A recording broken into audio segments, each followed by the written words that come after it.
তো hello everyone, তো দেখতেই পাচ্ছ এই যে দেখো আমি আর বাবু যাচ্ছি মিষ্টুদের ঘরে, বাবুর ফ্রেন্ডের ঘরে আর আমারও ফ্রেন্ড। তো যেতে যেতে আমাদের সন্ধ্যা হয়ে যাচ্ছে। ওদের ঘরে যাই, তোমাদেরকে দেখাবো, চলো। তো দেখো এই যে আমরা এখানে বসেছি, দেখো সবাই মিলে আমি চলে এসেছিলাম বান্ধবীর ঘরে। তো এখানে চা তো দিলই না, অল্প বসে থেকে তারপরে বান্ধবীর বাপের বাড়ি বান্ধবীর বাপের বাড়ি ঠান্ডার মধ্যে কেউ জুস খায়? পরে বান্ধবীর বাপের বাড়ি চলে এসেছি। আর এখানে দেখো এই যে আগুন জ্বলাচ্ছে এখানে, বাবা ঠান্ডার মধ্যে আগুন তাপাতে এটাই আনন্দ না, কি মজা। আর বাপরে বাপ, তো এখন কখন জানি স্বামী আসে আমাকে নিতে, তো ভাবছি জল আগুন তাপাই। আর আগুন তাপাতে জানোই সবাই বসলে কিরকম ধরনের কিরকম কথাবার্তা হয়। তখন আসলাম সবাই মুখে মুখে কথা বলছিলাম, কি আনন্দ লাগছিল। আর এখন এই যে দেখো নিজের এখন মোবাইল পাইছি, মোবাইল। আর এতক্ষণ আমরা কি সুন্দর আনন্দ করে কথা বলতেছিলাম, বাবা হয়ে গেছে বিরিয়ানি হয়ে গেছে। আর মোবাইলে দেখো, বিরিয়ানি খাবো, বিরিয়ানি খায় খায় দিছে।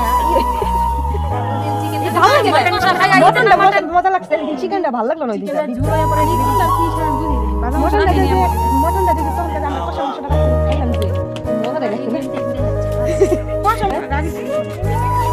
তো চলো একটু আগুন তাপাই, তারপরে আবার দেখা হবে, ঠিক আছে? তো এই যে দেখো বান্ধবীর ঘরে চলে এসেছি। আর এই যে দেখো বান্ধবী জানি কি করছে, আমি জানি না, ওই খচ কি জানি করছে।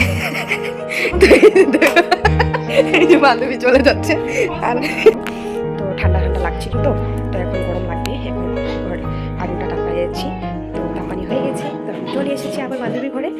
তো এখন বান্ধবী কি বা খাবার বানাবে, তারপরে খাবো, খাওয়া দাওয়া করে তারপরে ঘরে চলে যাবো। এখন ওর স্বামী বলছে চিকেন আনবে, তো চিকেনটা রান্না হবে আর এদিকে ভাত করা হবে। তো ঘরে যে আজকে ভাত বানাবো না, ভাত আছে, তো কালকে ওটা খাওয়া হবে, বাসি ভাত। তো ভাবছি যে এখন বান্ধবী বলছে এখানে খাওয়া দাওয়া করতে হবে। তো স্বামী এখন ছাদ টান করে এসে বলছে কাজের থেকে এসেছে। আর এখন আমি ফোন করলাম, তো বলছে কাজের থেকে চলে এসেছি, তো ঘরে এখন ছাদ করছি, তো তোমাকে আনতে যাবো। তো স্বামী এখানে এসে খাবে যদি, তো আমার আজকে রান্না পাট চলো বান্ধবীর করে কি রান্না হয় এটাই দেখি, ঠিক আছে? আর খাই চলে যাবো। তো এই যে দেখো আমি মুরগি মাংস বানাচ্ছি, চিকেন। তো বান্ধবী বলছে আমি বানাতে পারবো না, তো ও বলছে তুই বানা। তো আমি এই যে বানাচ্ছি, এই যে দেখো বান্ধবীর ঘরে কি কপাল, বান্ধবীর ঘরে আসে আমারই রান্না খাইতে লাগে। দেখো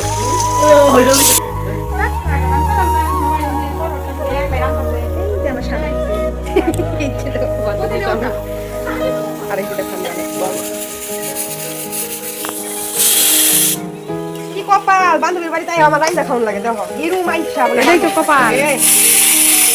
বানা কি চিকেন আনলে কিন্তু তোর বানানো লাগবে, আমার আগে করে আমার কইতেছে ডিমান্ড বান চিকেন খাও, পরে কয়েক চিকেন আনলে তুই বানানো লাগবে। যে ধর আমি বলছি ভুললেই তো মশলা টসলা বানাইতেছে,